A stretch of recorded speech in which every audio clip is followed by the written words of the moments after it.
Alright,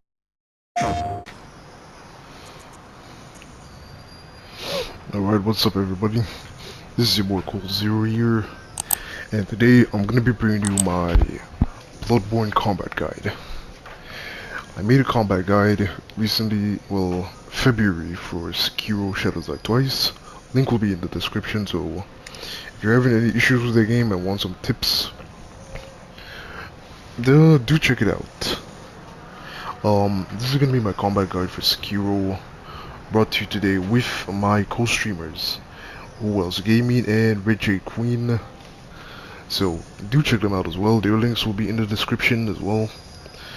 And without any further ado, let's get into it. The first few points that I want to talk about, or what I'm going to be addressing over the combat guide, is that this is not Dark Souls or Elden Ring. Movement is paramount to survival and victory. Understanding trick weapons, know your weapons, the significance of insight, and everyone has a different playstyle. These are the points I'm going to be going over, and then putting in a certain extra stuff at the end. Okay, so first thing you gotta note, right? This is not Dark Souls. This is not Elden Ring. Elden Ring and Dark Souls combat, you would use the barrel roll. You would use the barrel roll to avoid damage. But in Bloodborne, as soon as you lock on to the enemy, you begin to quick step. So for those of you who have used the weapon arts on Dark Souls 3 or the Ashes of War from Elden Ring, you might be familiar with it. Quick step in its ability, like Bloodhound step. However, unlike Elden Ring, quick step in this game is not broken. It's very much balanced. It works as intended, and you can't just spam it, but it will save your life indefinitely. And that brings me to my main point. Movement is paramount in Bloodborne. Like, I don't have to worry about these two guys, but we'll be facing them soon. In Bloodborne, you gotta keep moving. Standing still and charging up attack with enemies who move around like this is not gonna be easy. You gotta keep moving, attack, get as much stamina as possible. Even when you are getting stamina, you gotta keep doing light moves. You can't just sit around and wait for the stamina to come back. As you can see, combat is a lot more vicious. And we're not just waiting for them to attack. We're taking more of an offensive stance and trying to rip the shit out of them. There we go. My main point is that movement is paramount to victory in this game. You want to stay alive, you want to win, you gotta keep moving. If it was Elden Ring, they'd simply do one attack or 2 free attacks. I would wait, go behind them, then charge up, which you can play it like this, but in my opinion, playing like that is gonna be a lot less efficient and a lot less effective than simply keeping pace with the movement system. You gotta understand trick weapons, or understanding trick weapons. Trick weapons in Bloodborne, or well, the trick weapons, they have 2 phases or 2 states where the weapon can be transformed. A base state and a transformation state, where they can play very differently from each other, or they can help complement each other. At the beginning of the game, when you come to the Hunter's Dream, doesn't matter if you made it to the lamp or you died to the first enemy, you will get sent to the Hunter's Dream, and you will be given a selection of 3 starting weapons. You have the Saw Cleaver, the Hunter's Axe, and the Cane. The Cane is pretty much a all-around based weapon. It's pretty good, honestly. Solid start. And I can't complain about it too much. I did pick it the first time I played the game, although on subsequent playthroughs afterwards I started going with the Cane. I'll get a bit into that later. You got the standard. This is basically like a quality build of weapon. Its damage is second only to the axe. This is more like a quality build of strength and dexterity. This right here now is the Hunter's Axe. It's gonna be your typical Unga Bunga heavy weapon. Granted, there are heavier weapons in this, but this is gonna be your introduction to heavy weapons. So if you're going strength based, this is a good thing for you. This is your weeb weapon. It scales with the stat skill, aka dexterity. So it's a dex weapon basically. The saw cleaver is again a bit of both. It doesn't have the heavy stagger of the axe, but it's faster.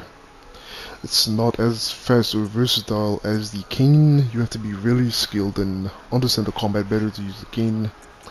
So the saw cleaver is usually the best starting weapon for new players.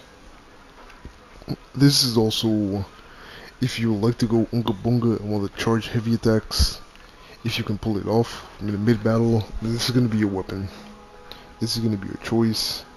And its stagger is amazing. At the beginning of the game, it's through the roof. This is a skill-based weapon. It's good for taking out multiple enemies at once. And just the axe is good for that too. However, this is going to be a lot faster than the axe. However, it lacks the stagger and lacks the damage of these two weapons. So do keep that in mind. So we'll be starting with the saw cleaver, and we'll be showing you all about it. Item you're going to pick up is your gun, your hunter's gun. There's two types. You got the hunter's pistol and the hunter's blunderbuss. The pistol shoots a single bullet. The blunderbuss is like a shotgun. Not much range as a pistol, but it's got quite a good spread. Because it is easily possible, even at point blank range, to miss with the pistol. The enemy simply shifts their movement around. Whereas the blunderbuss pretty much hits a spread shot. Well, I prefer the pistol, so we'll be going with that. And I'll essentially be teaching you how to parry with this thing. We're back at the beginning. You're gonna come here, equip your saw cleaver, come here, equip your pistol. And many of you will remember this little fucker right here who sent you there. Bam.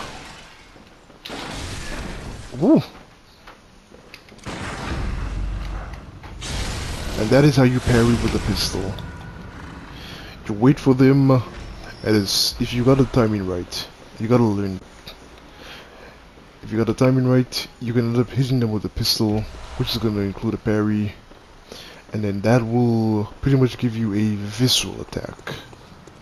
Now, I got hit, and I got back the HP, because Bloodborne has this thing called a rally mechanic.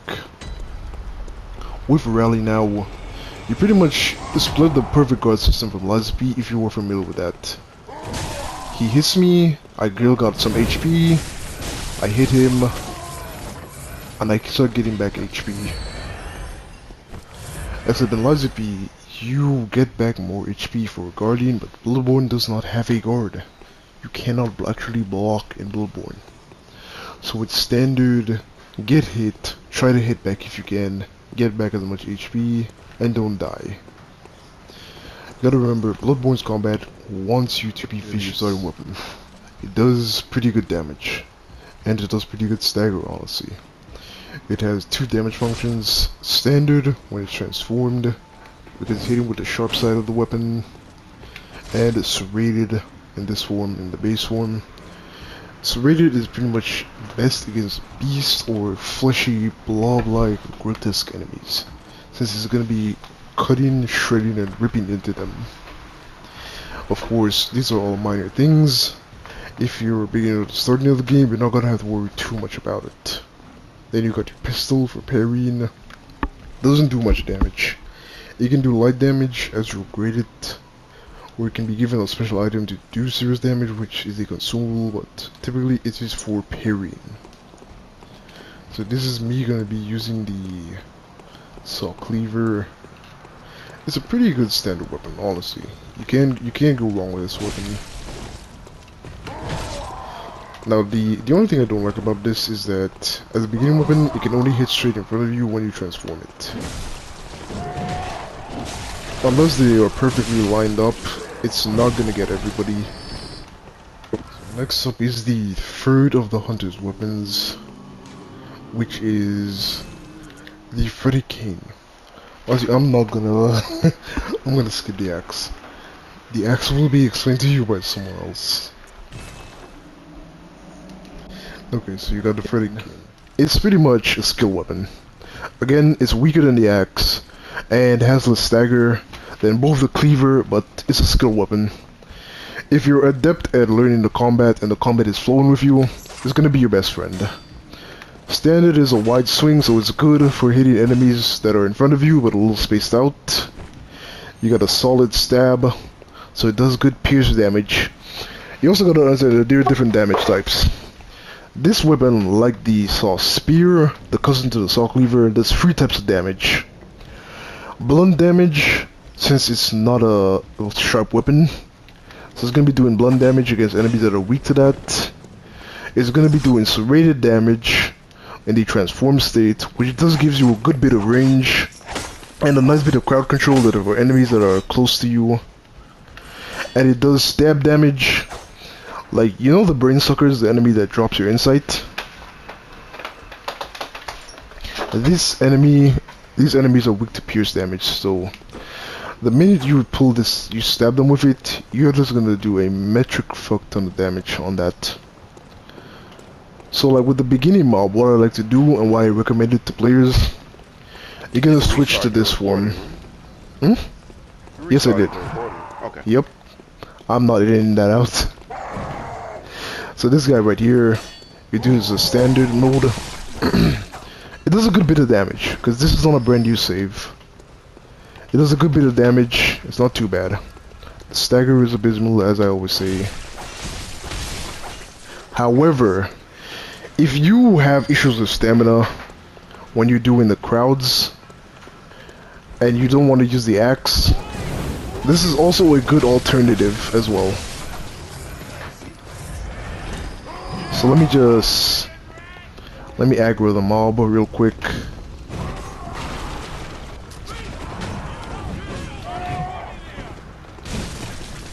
Get out of bullet range for the other guy.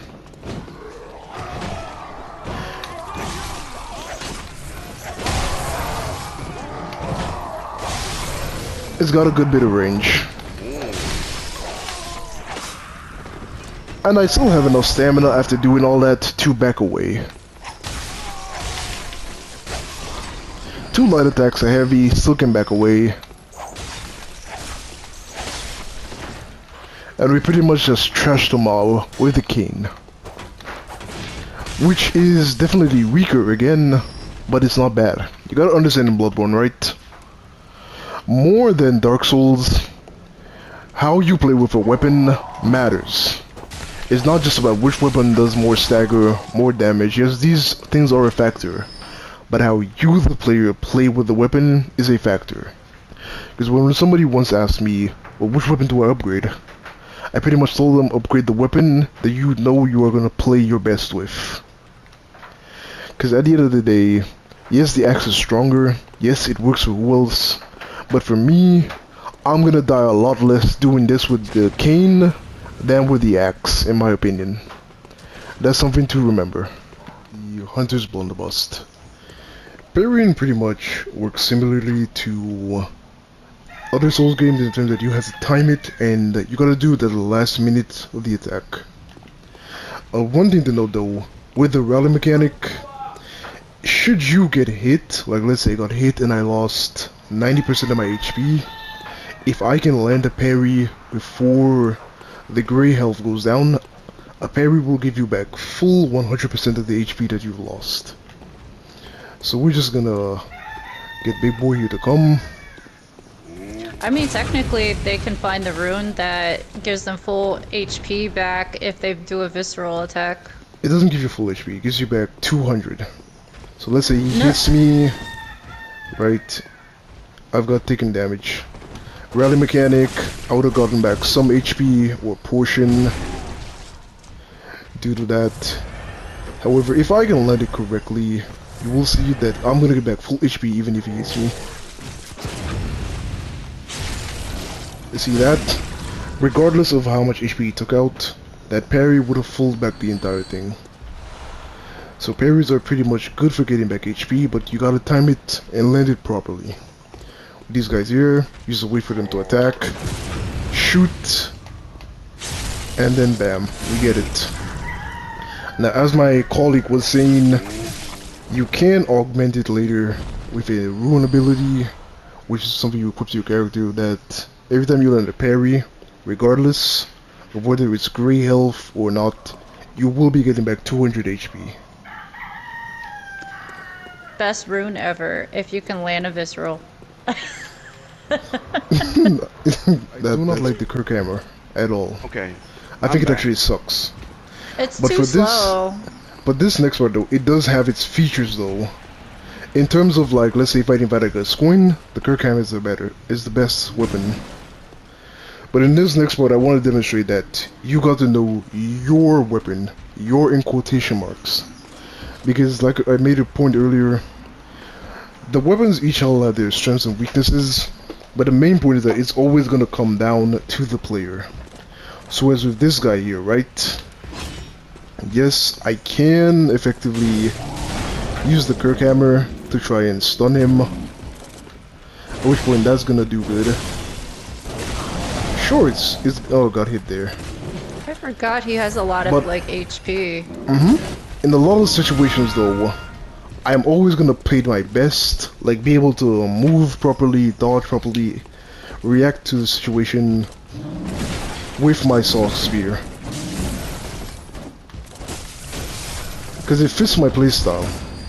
You have to know your signature weapon, and everybody's got a weapon that suits them. Granted, these two, they somehow landed. They got lucky. They landed on their perfect signature weapon the minute they started the game. Yep, For me, axe. it wasn't until late in the playthrough when I discovered this weapon right here that I realized, well, I just got my perfect weapon. I mean, you can get it early game. Some of the other weapons you can't get early game, so... So right, with the axe, right, like I said, my issue with it, stamina consumption. Number two, that thing like, for this first thing, right, I'm gonna swing tap O, I couldn't move. That was attack commitment. Tap O, swing tap O, see? But Whereas see, with the cleaver, bam, I can back away. Bam, attack, back away. You're two-handing the axe though. The axe gets a little bit more frames one-handed. Okay, tap O, same thing. Tap O, same thing. Cleaver, back away. Back away. I generally don't parry. For instance, oh my god, let me see what you have in inventory. What am I working with? Is this the Evelyn? Holy crap. You have everything. You know, I love the blunderbuss. Let me just quit that too. Okay. First of all, I didn't start the game like how Cold recommends using the threaded cane. I'm like, dude, I went straight for the axe, the big old buster here. And I'm an unskilled gamer, and I got by with this game with only the axe. Let me see, let's time this out. Look how much that staggers. It's like insane. The amount of damage and busting you can do with the axe. Look at that. You can just continue doing this, timing this correctly.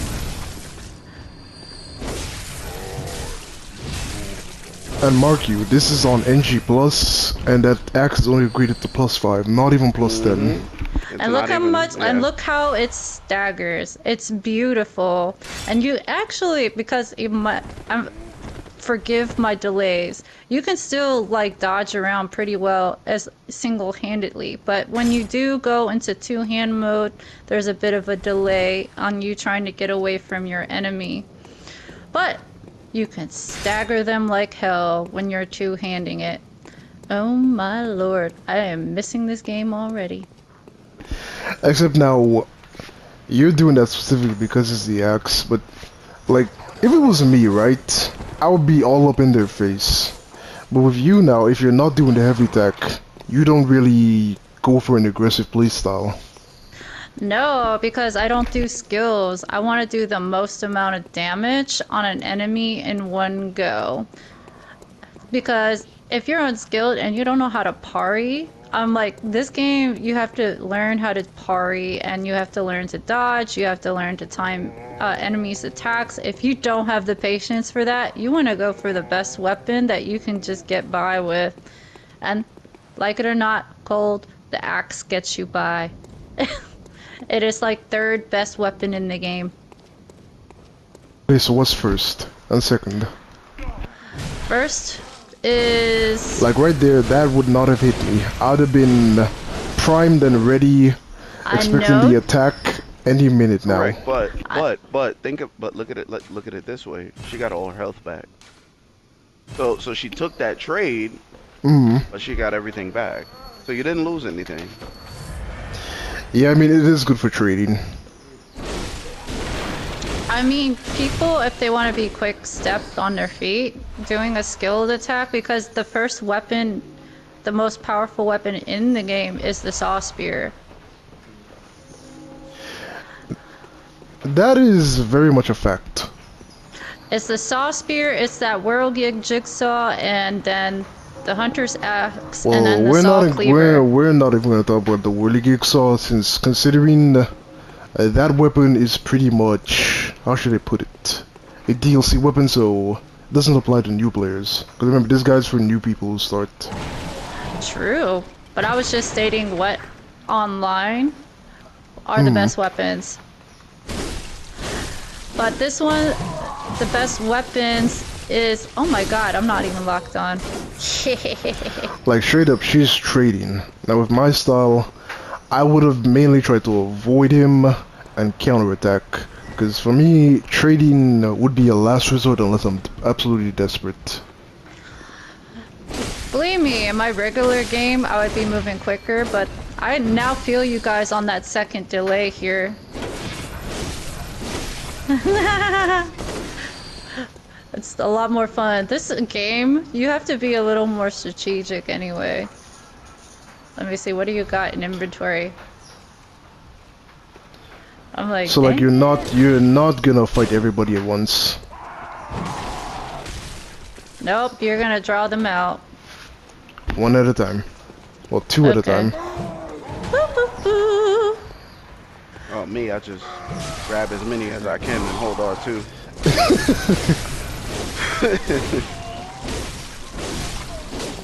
You have a lot of stamina, Cold, on your character. That works My for this endurance, that's the main point I also mentioned too earlier. The axe, if you're going the path of the axe, you need to spec into endurance. Otherwise you will be fucked. Invest more in endurance.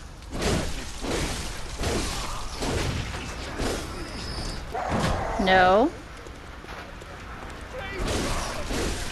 Ah, I'm getting used to the delay now. Just start clicking away.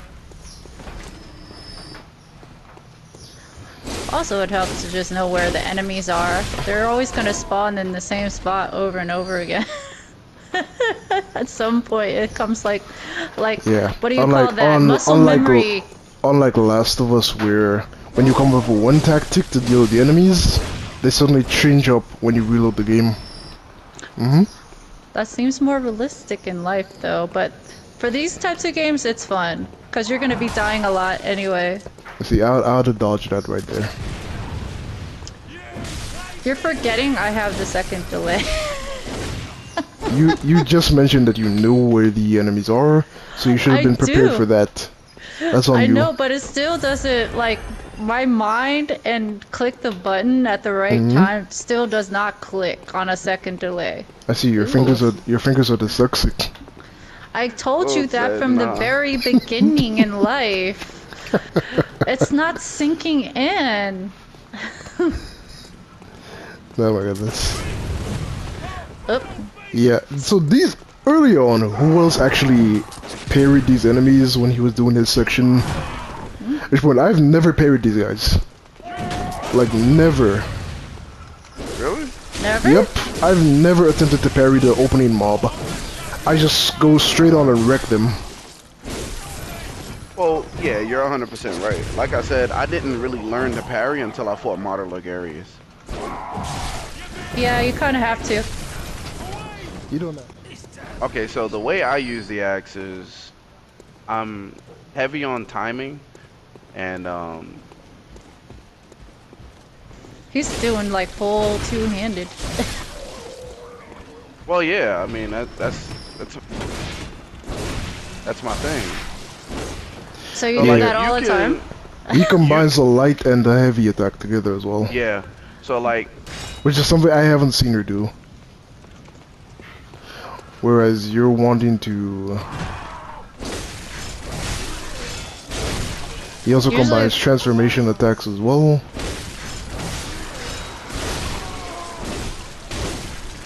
And as you can clearly see, who else, unlike Jade, has a more aggressive playstyle similar to mine.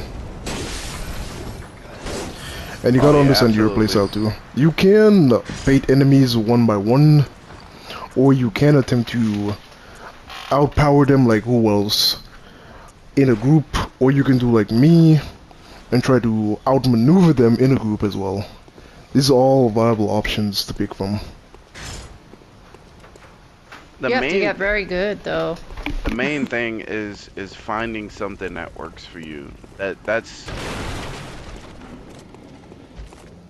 the main thing with any Souls game, really. You gotta find something that works for you. And me personally, spinning and winning was what worked for me. Interesting. With who else's playstyle now? If like let's say this was his first playthrough, first time he's playing Bloodborne now, he Yeah, I'm very would straightforward. observe and watch the enemy. Yeah. Like, he will let the enemy do 5-6 different hits before he starts attacking. And that's pretty much how he does his playstyle. He observes before he starts fighting. Dude, I use every resource in the book available. There's no rules against not using everything. Now with One me, thing I do want, I like, it's paramount to know this when when you're starting a game using the axe, right? It does consume a lot of stamina, but you do not need the amount of stamina it consumes to throw the attack out.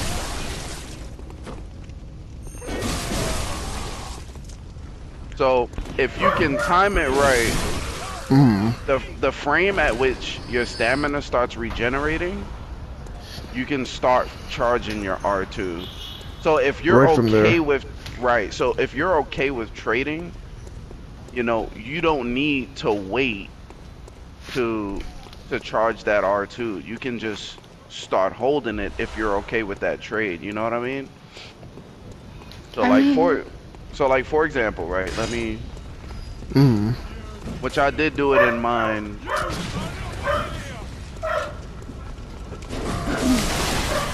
Oh, he doesn't have this thing leveled up. right. I mean, Okay, it's not the weapons that, have the problem with using the stamina. It is the dodging away that could be an issue if your stamina is drained. Correct. Yeah, that is. I've made an excellent point. That is the main issue I have with the axe. And why, if you're going the path of the axe, you need to invest heavily into endurance. Right. So in Bloodborne, you don't do magic. Unlike Elden Ring and Dark Souls, there is no actual magic per se. Instead, you are aided by hunter tools.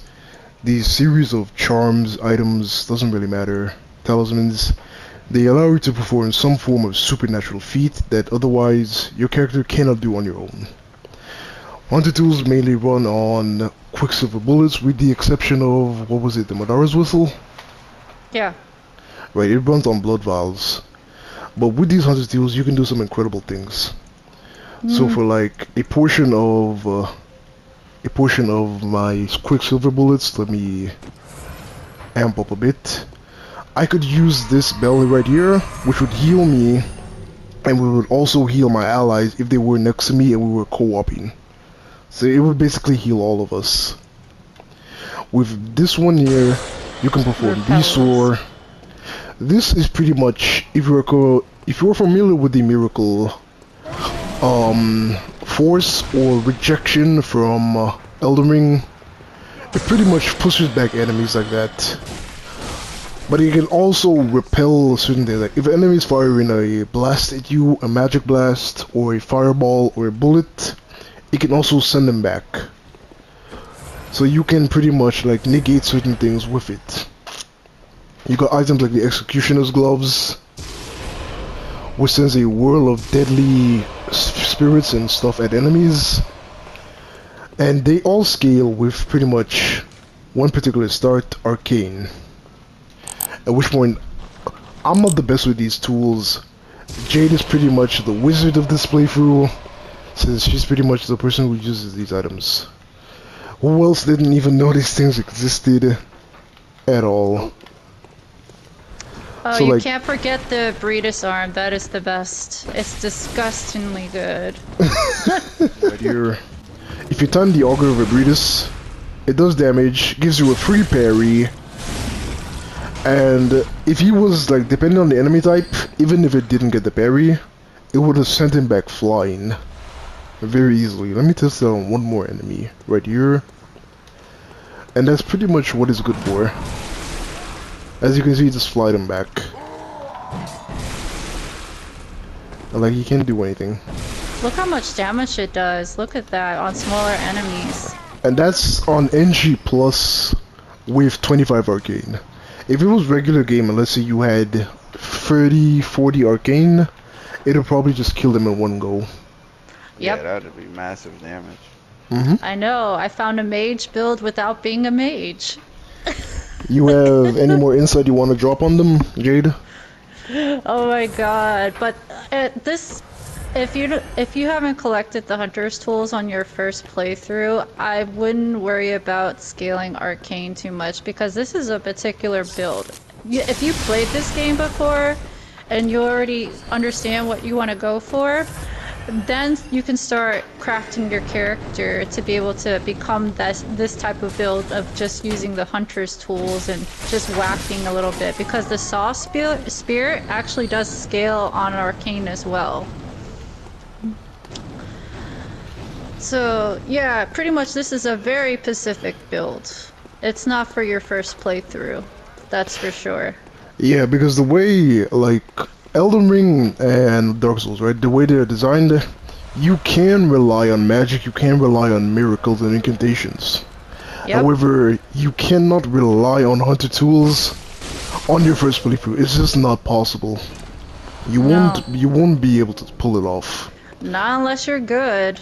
Nope. Not unless see. So now we're gonna get into the stats of it. So basically, right, there are a lot of factors when you start a Souls game. A lot of things you gotta consider. Now these factors aren't completely necessary, but they do help, and if you're going for a specific build, specific playstyle, specific damage, then yeah, they become necessary. So at the beginning of the game, you got a lot of stats. You got vitality for HP, endurance for stamina, strength determines for strength weapons. Some weapons do have a requirement of a certain level before you can start using them. You got skill, which is another form of like another damage boosting stat. For Dark Souls players, that will be dexterity.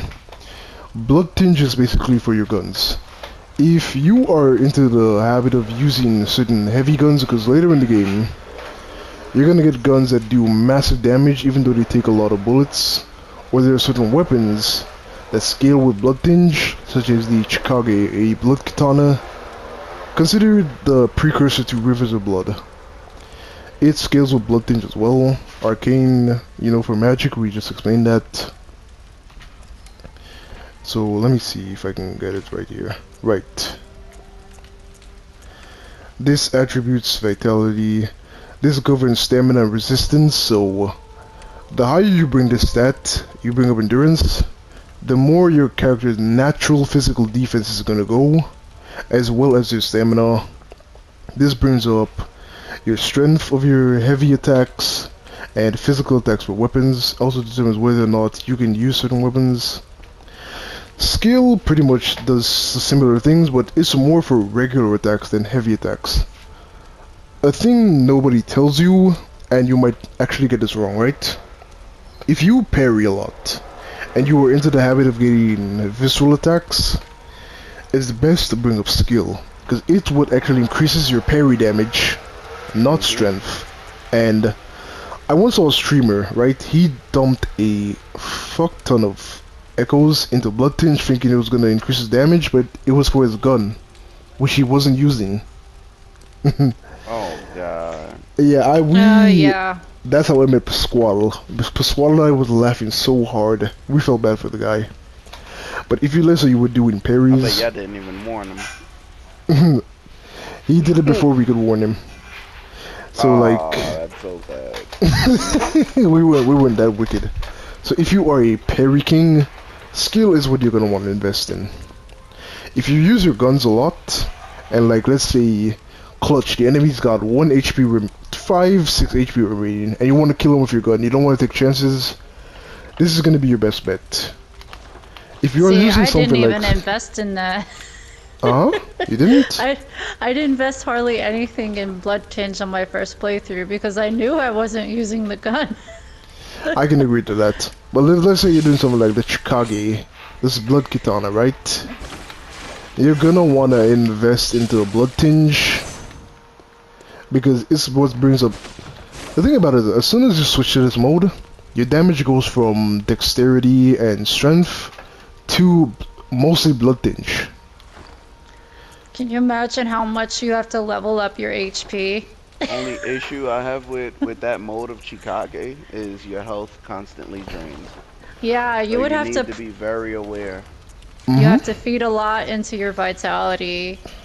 Now that I've explained the stats of your character, let me explain the stats of your weapons. Shun the Saw Spear because that's early game. Right. So like, as you can see up here, right? Physical attack, my natural attack is 170. That is the base attack of the weapon at its max upgrade. However, for a combination of my stats, being that since my strength and dexterity or skill are at 30 each, they give an extra boost to my weapon. My weapon gets an extra boost in scaling. That's why I mentioned Arcane because the Saw Spear also scales with Arcane. Right, that's when you put a blood gem on it. Yeah, and I did. You burned through those damn beasts. So like, for having 30-30 as well as other stuff equipped to me, I get my regular attack power is 170 of the weapon, but I get an extra 245 in damage boost added to that 170 just for my stats as well. And it goes pretty much different things scale with different stuff. So like, there's also different levels of scaling as well, because you can have, let's say, 40 endurance, 40 skill, but two weapons will scale differently even if their damage are the exact same. For instance, as you can see below, what were you gonna say? Go ahead. Okay, so you can see below here, right? This weapon has a D in strength and a C in skill. Whereas now, if I were to go with this, right? If I were going to go with the Hunter's Axe, it has a C in strength, but a C and E in skill. It's gonna scale a lot lower due to that. It goes from a rank of S is the highest level of scaling, so whereas, well, this one has an A in Blood Tinge. So at A, it's gonna benefit the most. Whereas, do I have any S scaling weapons? I just saw it not long ago. No, that was actually the Hunter's tool. That was oh, right here. Okay. Simon's Bowblade. Yes, one of my personal favorites. As you can see, it's got 10 less attack than the saw spear, but due to its scaling, since it got S scaling, I received not 245, but rather 291, almost 300. Jeez. And that's honestly a big boost. And that's how scaling works. Different grades. Now you might be wondering to yourself, well, why don't I get a weapon that scales with everything and level up everything? Well, no, that's a huge ass commitment that you might actually fuck up your style with. It might sometimes, honestly, for most players, it might be better to go with one thing or be good at one thing. For me, personally, the way I play, I'm a jack of all trades. I gotta try out every weapon to know which weapon I like, and I like to be able to switch between multiple weapons for different moments. There's a weapon that fits every situation. So for me, I'm gonna level up a lot of different stats. For who else, that is complete dog shit to actually do. Yeah, I'm not doing a quality build in Bloodborne like that. Nope. No, you would probably go with just strength and skill, or strength and arcane, and that would be good for you. For Yeah, who which else? I leveled up did. nothing but strength. Yeah, that's pretty I- much his playstyle. Honestly. I mean, It does in not some work of my for me. videos, I did show my stats. I'm like, it's primarily all of my numbers. My largest number is in my strength, and very minimal on everything else. So like with Simon's Bowblade now, like as soon as you switch to this, it's gonna become a blood tinge. So the more you invest in the blood tinge, the more it's gonna do. So that is mainly blood tinge damage right there. It also does magical damage. No, not really. Let me Yeah, check with the blood, certain gems you can. You can bring up the arcane on this. You know, I And almost forget magic that. damage. You can't That is forget pretty the much the blood gems. tinge. Now this is pure physical, and it does that. So let me explain blood gems though. Yeah, because that can change your scaling on your weapon. Right, so as you upgrade your weapons, you're gonna unlock slots. At the top here above physical attack, there are 3 slots for different weapons. Every weapon, there are different types of gems. There are circulars, radial, and crescents. And there's also triangular gems. These blood gems offer passive stat bonuses and increases depending on the ones you get or the quality of the ones you get. So as we're like this one here, right? It adds plus 0.1% physical attack power up, but it offers HP recovery plus 1. So for every second my HP is gonna go up by 1 if I were to equip it. Which earlier, who was mentioning the Chicago, this can probably help since there's a blood gem that gives you like 6 HP per 4 seconds, whatnot. So like if you're not worried about boosting the attack power of your weapon with the gems, you could just equip them purely for support. There are different ones. This one gives you a 0.4% increase on charge attacks as well. Physical attack up at full HP, you get a plus 2.7% attack bonus. Don't ever Different use ones. Yeah, you're gonna take damage. You're gonna take damage. Your HP won't always be full, so you can't count on that one. that. My bad, I cut you off there, but I just wanted to throw that out there. Nah, you Physical gotta attack up inform the at player full HP is essentially useless. because you're always gonna be taking damage and your HP won't be full. That would only be good for a person who's been speedrunning the game and they're playing without taking any damage at all. You got different ones. You got that same one again. Adds I can physical see you've been attack. raiding the dungeons. Woman, if you actually saw my initial, like my first ever 2015 Blood Gems when I first played the game, I don't know what you would say. I would think, I don't know, maybe that you're saying that good. You found like the OP gems. Listen to me. Oh my goodness, that dog won't stop barking. The things I have to deal with. Like, let's say Ludwig's Holy Blade, I had a boost of 550 extra power on top of what it already had. Purely from Blood Gems. That's why we need to promote the dungeons, because you can only get those gems in the dungeons. Right. This one here, it has a bunch of benefits as well. Like, you get an attack boost, you get physical attack up, and then you get weapon durability, it goes up as well with this one. So that's a huge boost. This one right here is an Arcane gem. If I put this I on... love them. I can't believe you got up to a level 17 with those bolts ones. I'm like, damn.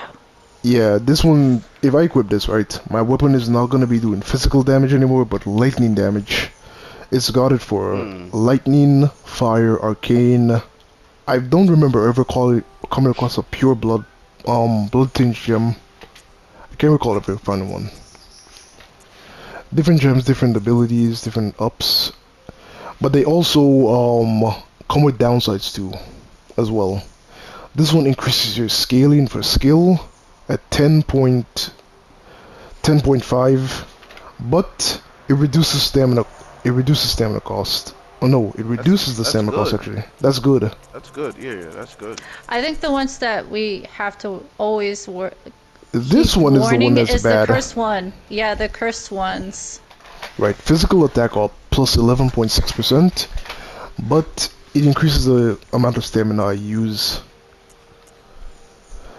There are different ones. There's ones that actually, like without the Chikage, they increase your attack power by a lot, but Look at that weapon durability down yep, 58%. 58.5.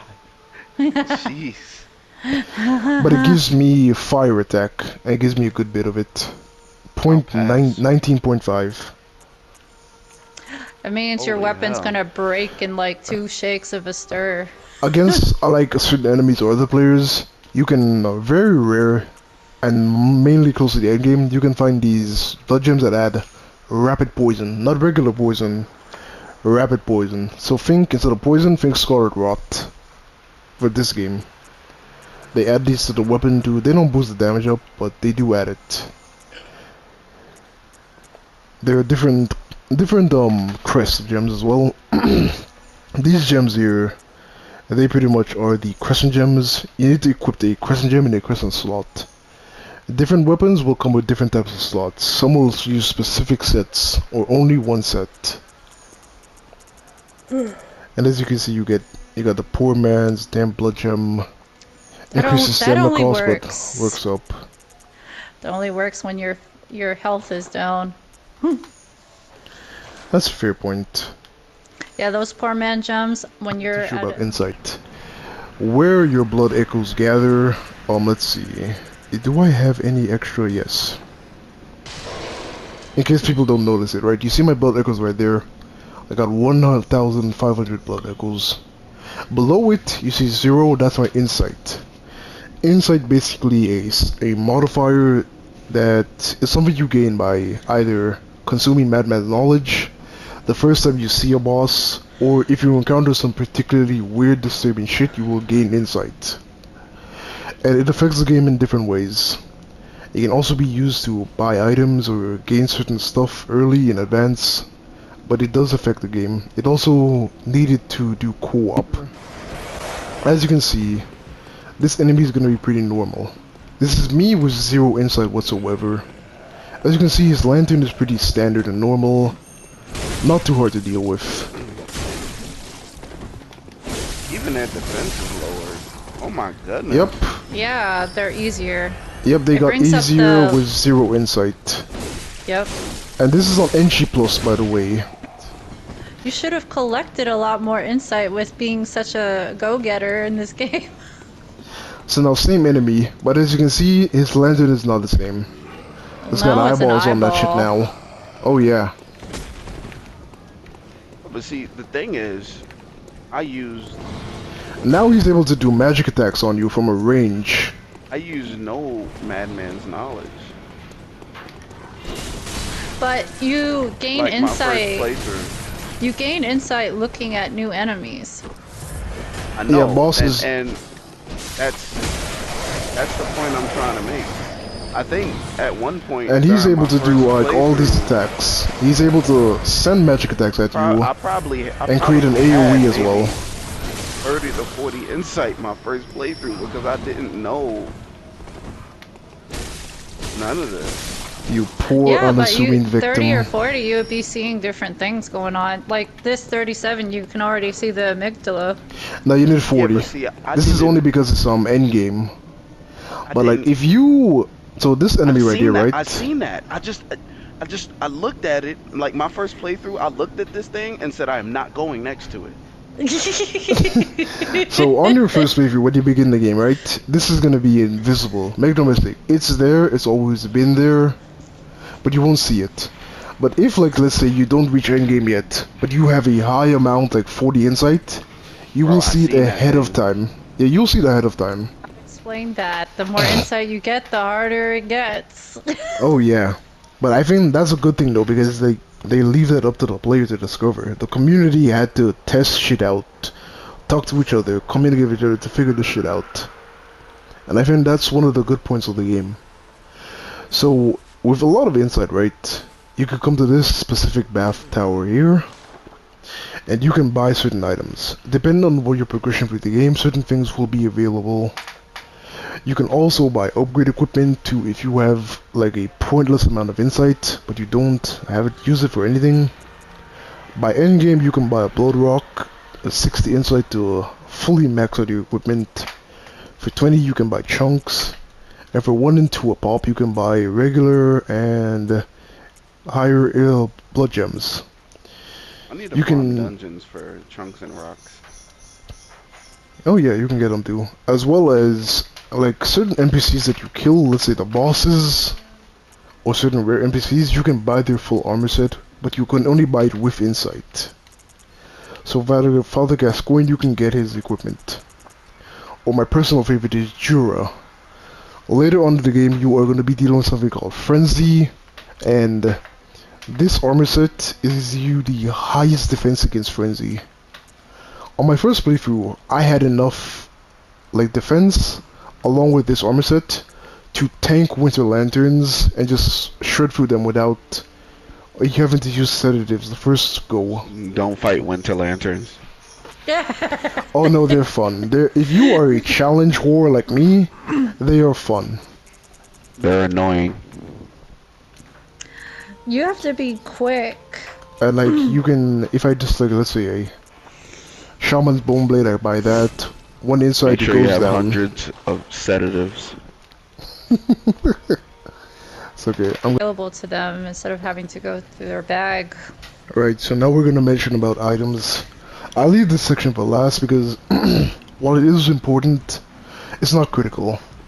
It's not like let's say Lies of P or Elden Ring where you have some items that will make some really ridiculous changes in Bloodborne. Items you gotta treat them like 100 tools.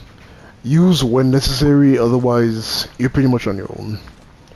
Antidote, I don't think that needs any explanation.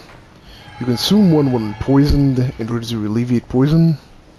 Sedatives, at later points in the game, should you have the status called Frenzy, or if you reach Grand Cathedral, right? Cathedral Ward. There are gonna be enemies with these wooden crucifix. If they hit you, it'll build up Frenzy. Sedative doesn't protect you from it, but it reduces the build-up if it's close by. Blue elixirs, if you use this right, your character turns semi-invisible, and it becomes harder to enemies to detect you. So it is possible, if like let's say, to literally walk past certain enemies or walk past certain sections without the enemy ever seeing you or ever knowing that you were there. Molotovs are pretty standard. However, Molotovs when paired with oil, it's pretty good. Pungent blood cocktails are like lures, so they will lure enemies, or certain bosses will be weak to them, where when you fire it, they'll go straight to it and they'll ignore you. It'll lure beast enemies only. Oh, only beast? Yeah. Because it's made of blood. So like with the Molotov, right? This is the damage I do with a standard Molotov. However... Oh, you little bastard. You gotta Wait. look at him, Cole. I know that. He's not oiled up. And then you fire a Molotov. Look at that. It does even more damage. Because it makes perfect sense, you know, if the enemy's on oiled up, they're gonna take more damage from the Molotov, from fire. But it goes Cleric beyond that beast. too. If you have a weapon That's that's like equipped with double. a fire jam, if you have equipped with a fire jam, it's best to oil up your enemies and then start attacking.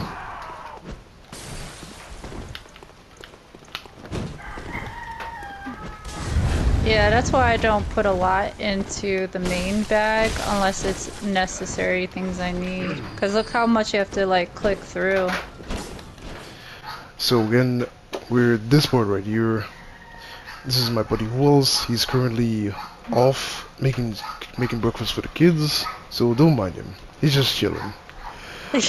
Jade's gonna join us soon, or rather, let me explain this to you. I could use the silencing blank right now and stop cooperation. Well, it would send me away, or I can disrupt, pick who else, which is gonna send him back.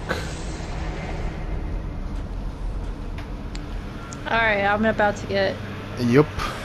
You use the beckoning bell, and when you use it, it brings in somebody who has used the small resonance bell. So since Jade used the resonance bell and I used the beckoning bell, it summoned her to my world. Now, usually you get randoms, but if you go to network, if the person is like, I'm right in the Caribbean, so I can't put region or local, I have to put worldwide, because she's in America, and you put worldwide. You then put matching password. Our password is crew, all lowercase, because we have matching passwords and we're worldwide. When I use the beckoning bell and she uses the resonance bell, it's gonna call her in. Keep in mind, you need insight to do this. It is impossible to summon another player without insight. There are many ways to gain insight or farm insight, so you can leave that up to your discretion how you're gonna pull it off. Or like right here, I just saw right there, you get one madman's knowledge right there, which will give you one insight. Anyhow you can get it, it's pretty much gonna help you out. So there is a reason to at least have some insight or have some madman knowledge stored up. So that And because way... we haven't had 3 players, it goes up to 3 players, so you can summon an old hunter as well. Like right here. So I can summon the younger Madara twin. Which these are NPC hunters. Every now and again, you will get an NPC, and you will be able to summon them for help. In Elden Ring, your cooperators can't open your doors for you. You have to be the one to open up shortcuts. Ready for the hunter that's gonna come? Yuri? Yeah, I'm ready. Yeah. Like, is this? Yes, yes. There Okay, they let's go. come! Don't run. Don't run. Don't run.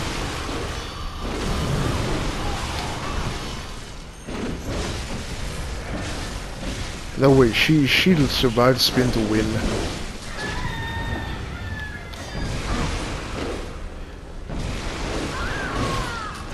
Yup, Yuri's dead. I tell you, they never had a chance. Ah. Hope you all enjoyed that.